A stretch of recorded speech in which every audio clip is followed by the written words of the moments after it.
Hello there, I'm Lloyd Evans. Welcome to my channel. It's time for another voicemail. This one is from an anonymous caller.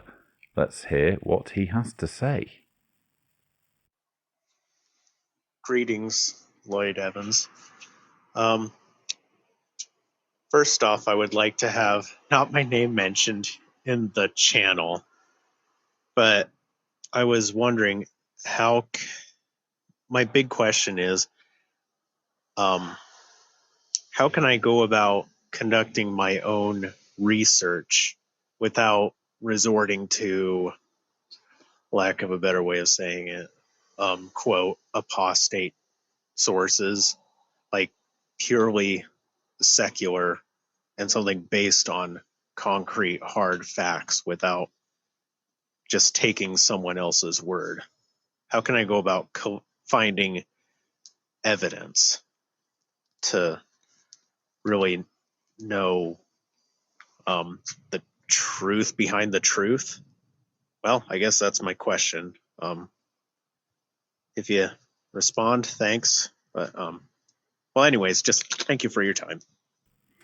Okay, thank you very much for your voicemail. I am assuming you're still a believing Jehovah's Witness or a Jehovah's Witness in the early stages of doing research, and that being the case, if my assumption is correct, I very much admire your bravery in calling in, so thank you very much. Apologies, by the way, if there is background countryside ambience. I'm filming outside today, so you must bear with me. I think straight off the bat, the thing you need to understand is that nobody is asking you to take anyone's word for it. Taking someone's word for it is what got you into the position of being a Jehovah's Witness to begin with.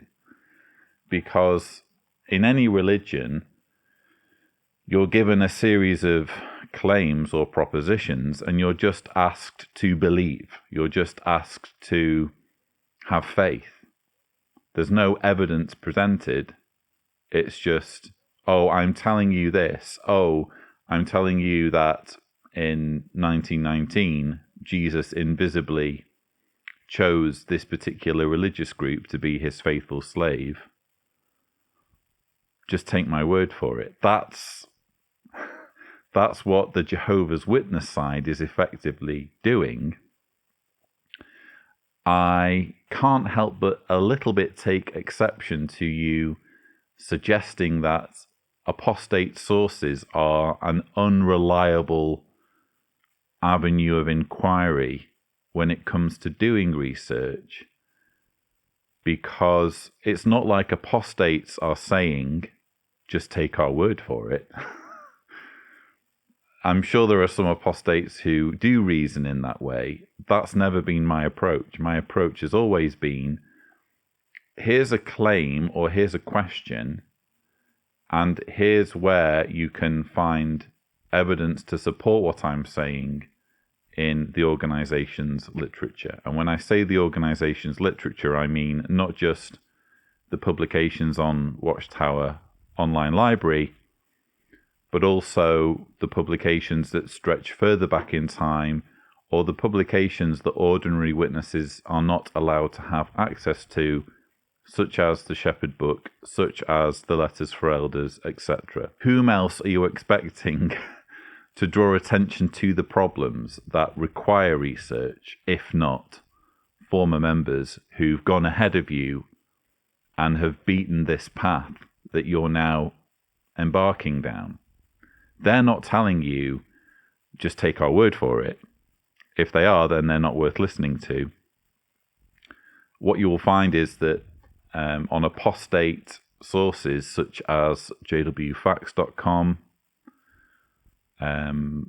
certainly on JW Survey, or as it's now called, JW Watch, the approach that's taken is always, here's what you need to be aware of if you're one of Jehovah's Witnesses, and here's the evidence. That's not to say that you can't generate the lines of inquiry yourself. So it could be that you suspect that there was a double standard between the way Jehovah's Witnesses were dealt in Malawi and the way they were dealt in Mexico, and you decide to do your own digging, and you come across what was written in the publications about Malawi.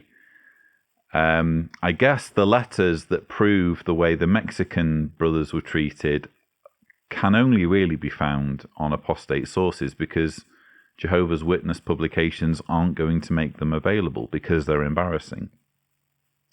So maybe that's not a line of inquiry you can go down if you're taking the position of immediately distrusting apostate sources. But there are other avenues of investigation, such as the failed Armageddon predictions, that are all in the literature. Your problem is the organization isn't going to broadcast these false predictions. They're not going to make a big deal about 1975, 1925. They're certainly not going to be transparent about what was said regarding 1914 by Charles Taze Russell. So this is another example of where apostates who have been ahead of you on this journey can point you in the right direction of what questions to ask and what resources to look at. They're only ever going to say, if they're worth listening to, check out this volume of Studies in the Scriptures, check out this article in the 1921 Watchtower, or whatever. You could, if you want, go through page by page methodically every single thing that has ever been printed by the organization with a highlighter, and have like a wall of your home devoted to printouts or cutouts from the literature connected by bits of string. You could do it that way if you wanted to and just read absolutely everything. Why make it difficult for yourself when it's already been done for you? Ultimately, you'll find out very quickly, won't you, if you're being lied to by apostates, if you simply check the sources they're giving you. So when it comes to my videos, for example, I don't ever expect people to take my word for it.